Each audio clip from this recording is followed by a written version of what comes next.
Today in my speech, I'll be doing team stance and characterization, then I'll be mainly focusing on my arguments. Rebuttals will be integrated in my speech. Our signposts are first, overpopulation and the harms of it. Second, deconstruction of local areas. Third, investment to local areas. And fourth, education and why it will be worse off on their side. This will be extended upon by my teammate. First, with the team stance, we're happy to regulate rural migration, right? We want to disincentivize the urban migration, for example, by high residential tax, by large investment in local inner areas, by organized infrastructure like water supply, by tax breaks for companies who create companies and infrastructure in these areas, like China and how they incentivize people to not go to Shanghai and Beijing. We want to follow this model. Fundamentally, what this motion does is the acceleration of urbanization and how they will make the urbanized areas richer and the local areas poorer and poorer. How will this logic stand and how is this relevant, right? Let me provide you with our team's characterization and then move on to telling you why we think that having more urbanization in the state is very important, right? Ultimately, when people start abandoning their depopulated community and start moving to urbanized areas, that means that the government no longer has the incentive to allocate resources to local areas and start abandoning their development, right? Therefore, for the sake of development and for the local areas, we think that ultimately abandoning their villages and moving to more developed places are just giving up on their own development and potential of the state. I live in a very rural area where there are farms right under my house, right? Very, very far from my school. What does this mean and why is this bad? Because we think I think that by running away, by me moving to an urbanized area, this would mean the reduction of development that is needed, right? Because I'm not even there anymore. No incentive to establish resources from rural areas. Each morning, I have to take the Odaki to go to school, right? It takes me an hour and a half to come to school each morning with overpopulated carts filled with people. It takes me an hour more than my partner to come here to school. This is the glorification of more urbanized areas, right? I live in an area where most people who live there just live there for the working purposes, and each morning I have to fight white collars to get seats on my train, right? There are times where it is so packed that I have to be squished among most people. This is why we disagree with overpopulation, right? Because ultimately, by creating these kind of urbanization and overpopulation, we're only taking away the resources of other people. This creates a world worse off in which people who are in an overpopulated state will have to have smaller houses, would have to have less resources, would be less convenient, right? What is the purpose of it, we ask you? There's simply no purpose, which brings me to my first argument about the harms of overpopulation, right? First, overpopulation and the harms of it. No, thank you. Urban areas don't need state support, right? They already have companies and they already have a bandwagon effect, which means that they're not as like urban and undeveloped as the proposition team make it, right? There is the illusion that cities equals to good life, which lures uneducated people to go to it, like Malaysia and Japan, because it is so glamorized, right? How it often goes against the glamorized narrative, and they actually provide worse off opportunities. 5 layers of analysis. First, unemployment. This would cause the supply and demand system to be broken, which is very unstable on their side of the house because overpopulation will only result into unemployment rate increasing. Second, there will be exploitation of workers in urban areas with overpopulation because they can pay low and have people work. Jobs and minimum wage will never be their concern because they simply have many people fighting for job spaces. Third, things will be in very high prices such as food, house, and goods result in starvation of poverty. We have never seen a self-sustained village starve, but it is rather the developed cities that has poverty and unemployment, right? Starvation issues. They have talked about how the resources will not be able to be accessed by the rural citizens. However, we say that it is worse off on our side because that the urbanized population, they can't access basic services such as welfare systems, such as education, such as healthcare, right? On our side, people can't access basic support. Fifth, it will only create a ghetto, right? Like Harlem in New York, where crime rate is very high because gang members hire these homeless people as drug dealers. Overpopulation will only ultimately lead to a higher crime rate associated with gang activities, which rooted from unemployment, from having too many people, and to less opportunities. There will be a population and environmental damage. The importance. First, poor individuals, their life will be miserable. There's a danger to life and crime, so state has a responsibility to deter people from making rational decisions. Second, the quality of life for city people gets bad with the risk of ghetto and crime rates going up. Now moving on to the second argument, deconstruction of the local areas. There will be labor shortage, detrimental for the agricultural industry, and they can't hire people, can't sustain their business like small companies. This creates a state in which local areas will be only poor and poor, while the urbanized areas will become richer and richer from the exploitation of people. This decrease, there will be a decrease of politicians and chances. There will be a shrinking cycle which decrease in funds from the government. Physically vulnerable people like elderly or disabled will have no care, and there will be no opportunity for them, right? Cultural roots with members and community, no thank you, like religious bonds or ethics. It is hard for them to opt out. The importance is because birth lottery equals to people can choose where they're born. People born in local can't access the city can't. Very unfair. Have to go to cities and have no option to spend time in their home. This is very unfair, right? Allocation of resources. City areas are already privileged. The city has the responsibility to protect the disenfranchised people. Local people already are marginalized, so the state needs to cater and help them instead of an already existing society. Now on to my last argument about the investment to local areas. There will be better investment in local areas, which will lead to economic stability. More consumer demands in the market, since there are still people living there, right? Can attract foreign direct investments, can attract domestic development such as setting up a shopping mall. Local area advantage is that they have greater and cheaper land that are free of commercialization and environmental damage at the moment. This would encourage the employment of the localized areas, since they will hire more people with financial stability. This will tackle down the opportunity point that they have mentioned, right? So now long term, they can survive without support, like UK and China, where they banned them from moving around. They, however, helped them a lot by building malls, infrastructure, and it was one of the best places in China, right? India, Bangalore is now a tech industry that represents Las Vegas in the desert, but we attract capital and create new cities, right? So the importance of this argument is local people can pay tax to local government so they can help their own medical treatment for elderly, minorities, and education, etc.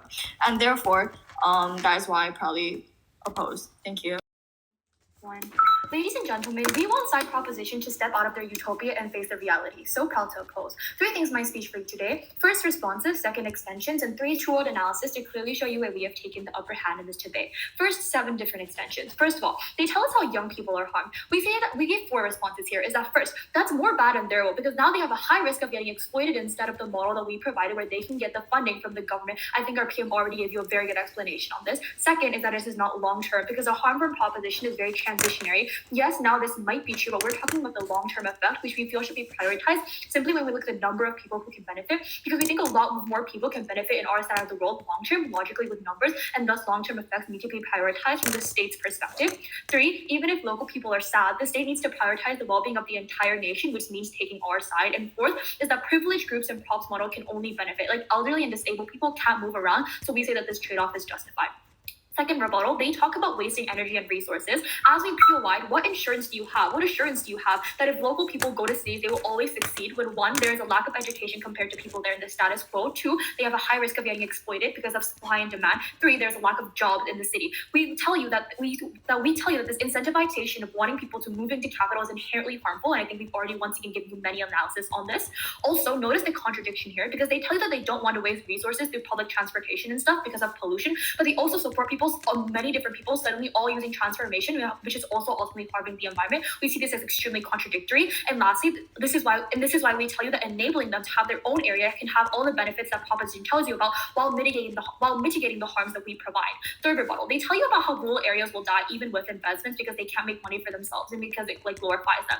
Firstly, investments can lead to them being able to do the work in their own places now, right? We also talked about foreign companies, how they're more likely to invest in them, how there's more likely to be a huge increase of job opportunities. So these oppressive environments can also be fixed in our side of the world because we give more economic growth. We give more chances for women to get jobs. We give more chances for minorities to get jobs because now the market isn't as competitive and now they actively need people to work. So even if they don't really want to have these minority people work, they need them simply because they need the number of people. And that third, we don't support, just to make a clarification, we don't support current local areas. We think that conservative values should die as well. So their whole point here doesn't really make any sense. Third, they tell you about how we need to prioritize the majority. We think this is absolutely ridiculous because this majority in Tokyo, or these majorities in the capital city can already sustain themselves, and they simply don't need the state interference. When our whip speaker POI'd why state funding is unique and why they need it, they completely brushed it off and pretended that that we didn't POI this, when this is an extremely mitigated response to their case, because it proves how their case is not at all mutually exclusive and how our side is much more urgent, right? And we think that it is the state's responsibility to help the most vulnerable, or the people that they have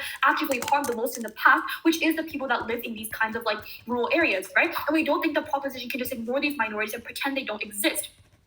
Lastly, they tell you about how choosing to invest in urban can change these issues like city buses and global warming and stuff, right? First of all, how does this at all justify the overpopulation of major cities? And you never give a direct clash here. They never give a direct refutation here. So we really don't think that the refutation here was at all relevant with the case that we provided. But also, we have to think about how this can hurt the vulnerable people that we've already talked about. Like, for example, the elderly people, for example, the people who are disabled and just physically can't move around. Because our proposition can come here and tell you that every single person will move, right? Because that's simply physically impossible, right?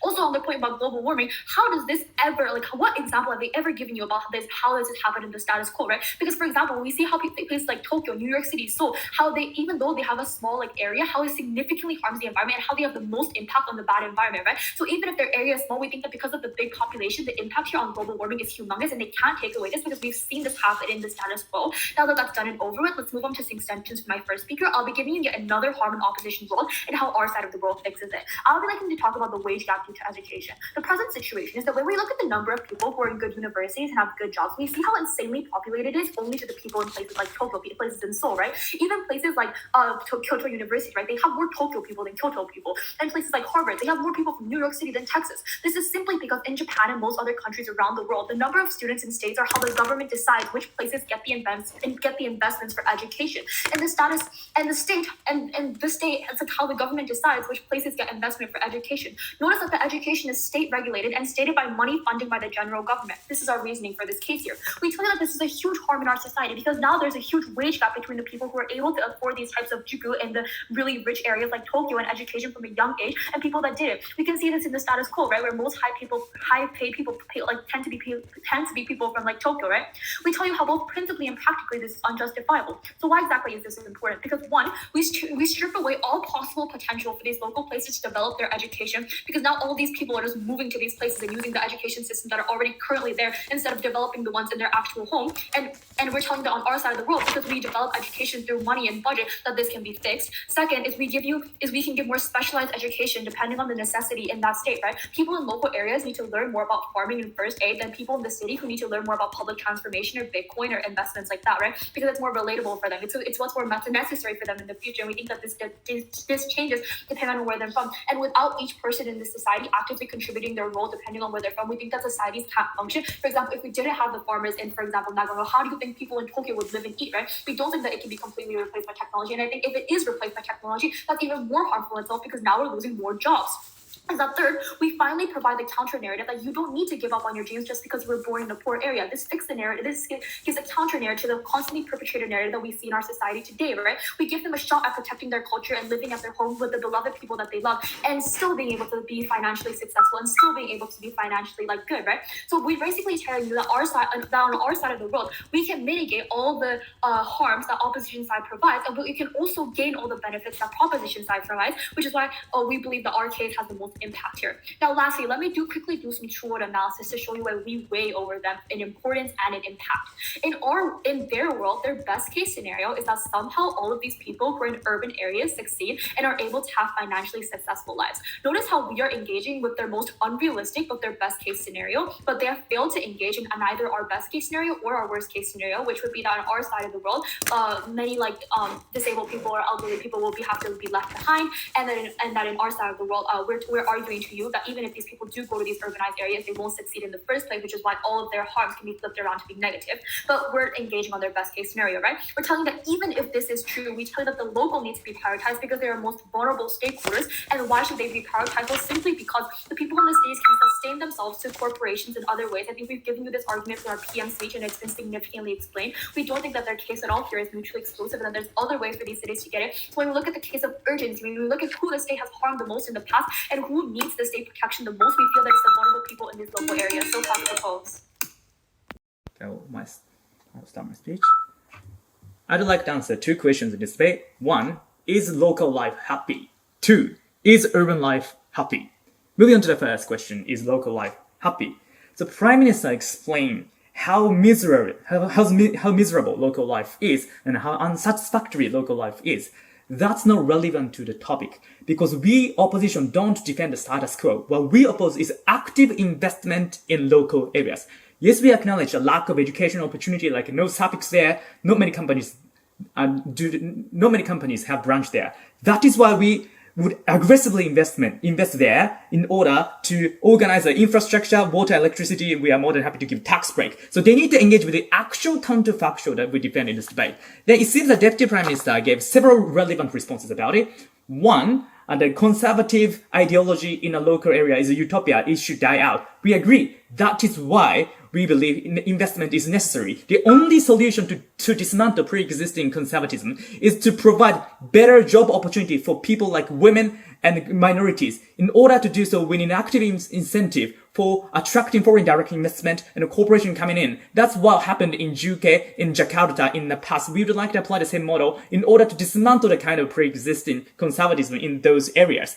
Moreover, skiing resort in Nagano is the symbol of failure. That's opposite. It's a failure. It's a symbol of a good example because now skiing resort in Nagano attracts a lot of inbound business and tourism. Therefore, it is attracting a lot of foreign currency. Why is this? Because we can make best use of lands and nature in those local community. There is a massive business opportunity if we can utilize existing lands and nature and environment of those areas. Like life fatigue can enjoy better air.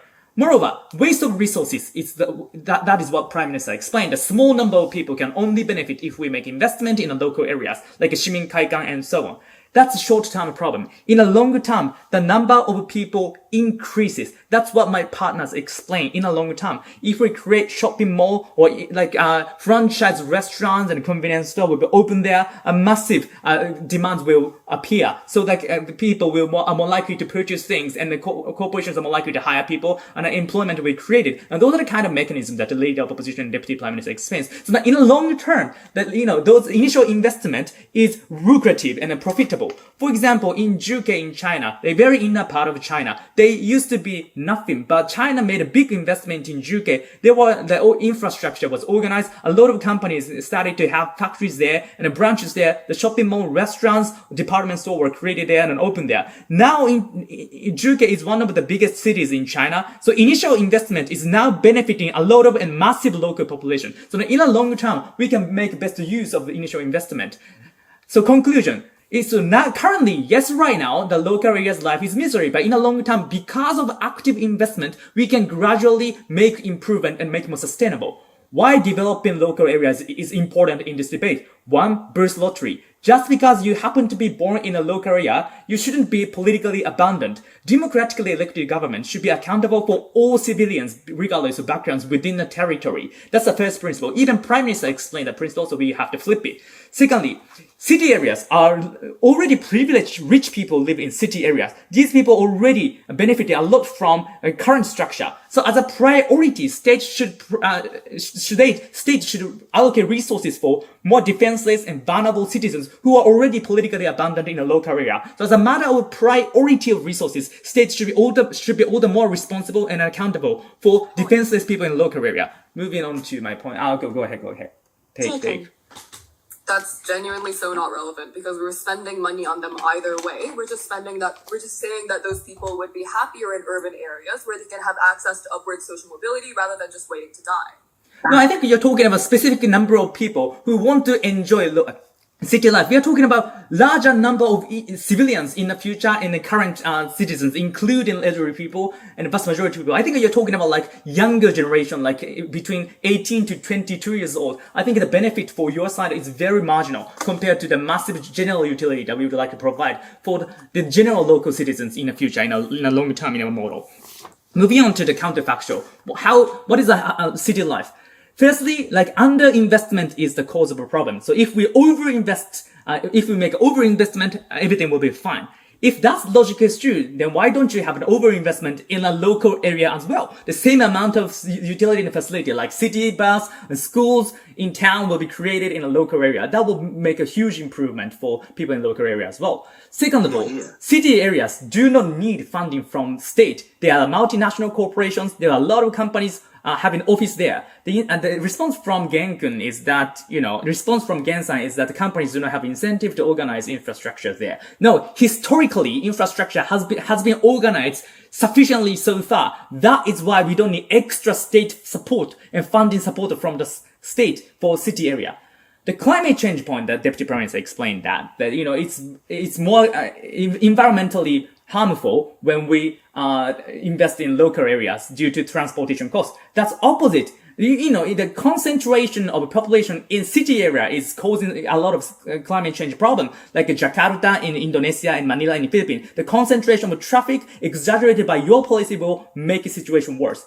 Finally, assumption of entire case from government bench is that if you go to city area, you can get job, you can pursue your career, you can have better access to better life. No, there are 3 reasons why that's not likely to be the case. 1, unskilled laborers cannot get job anyway because supply overweighs demands in city areas. So unskilled people without any specific technology expertise and skills are less likely to get jobs anyway in city area. That's what leader opposition explained. Second of all, even if they get job, they are more likely to be exploited. They get low wages. But price of residency, price of goods are very high. So they become all the more poor when they spend life in city area. The life will be more miserable. Finally, jobless and homeless people will create ghettos in city area. That's what we call inner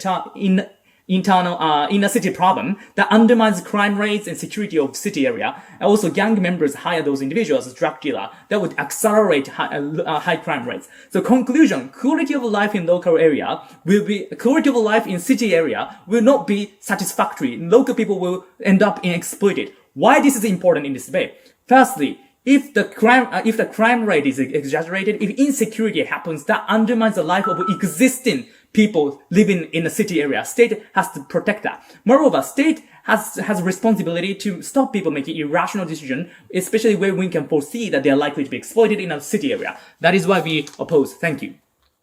Things in our debate today. Mainly, they can be narrowed down to a couple of main points. A, better opportunities for people, and B, what is better for the environment. So this can be broken down into a couple of things, right? The side proposition answered this question by talking about how there will be better opportunities for people because there are many systems in which only urbanized communities can provide, such as the school elevator system and job opportunities that they have given the example to, right? First, we respond by saying that logically this is untrue because in urbanized cities, opportunities never go towards poor people and will be in the hands of the rich, right? This would mean that the poor people will lose their opportunities because they're fed with this narrative that urbanized cities are capable of providing more opportunities, while we tell you that oftentimes these kind of opportunities never flow towards them, and they're trapped into a state where they're worse off because such as lower income, such as low access to public welfare and goods. Second, we respond to that by saying this would tend to gravitate towards rich and wealthy because they have more economic status, right? This will actually create a wealth gap in which the richer will be richer and the poor will be poorer because of resource allocation that only exists in rich communities, right? We also combat this issue by our alternative because local community development will ensure the even allocations of these resources. This will ensure the accessibility of resources by having more developed states to the people who are left behind, by giving them good education, by giving them good opportunities too without having to risk the chances of having to lose everything. Now, we have given China as an example where the government reinforcement of disincentivizing their migration to cities like Shanghai or Beijing, and therefore turn into the development that caused the area to flourish, right? The biggest problem that the side proposition has is the fact that they kept denying our arguments and turning it into other things, right? They're like, rural areas are worse. Rural areas have no opportunities. We do not disagree to that, right? Let me explain why. Because they have seemed to have no engagement or clash of theirs and ours case, right? Don't you think that just because rural areas are underdeveloped and have many traditional ideas, that is what is forming an unfair society, right? That is why we should focus on developing them rather than abandoning them, right? The thing, as side opposition, we do not disagree with the fact that right now cities are very developed and very accessible. However, we're talking about the after effects of this motion. They seem like they haven't actually never really engaged upon our point about overpopulation, because right now we might not see it as an issue, right? But as overpopulation happens, that is where the negative kicks in, right? That is where all the negatives that we have proposed applies. This is the problem that we have been talking about. We beg them to engage with us, right? Reiterating the fact that the status quo, urbanized areas having more development, having less development, having more development is simply not enough, because we're talking about what the development of rural areas can do, right?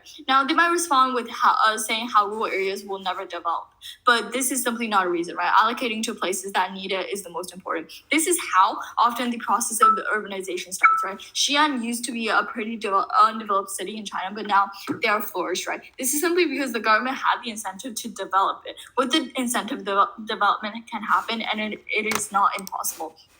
B, what is lightly I'll be talking about what is better for the environment. We tell that the overpopulation lead to a huge harm in the environment. We tell you that trains and transportation and status quo in these capital cities have been creating significant harms. Overpopulation is the root of it, right? They can never say having more carbon usage is damaging when concentration and overproduction concentrate in an area.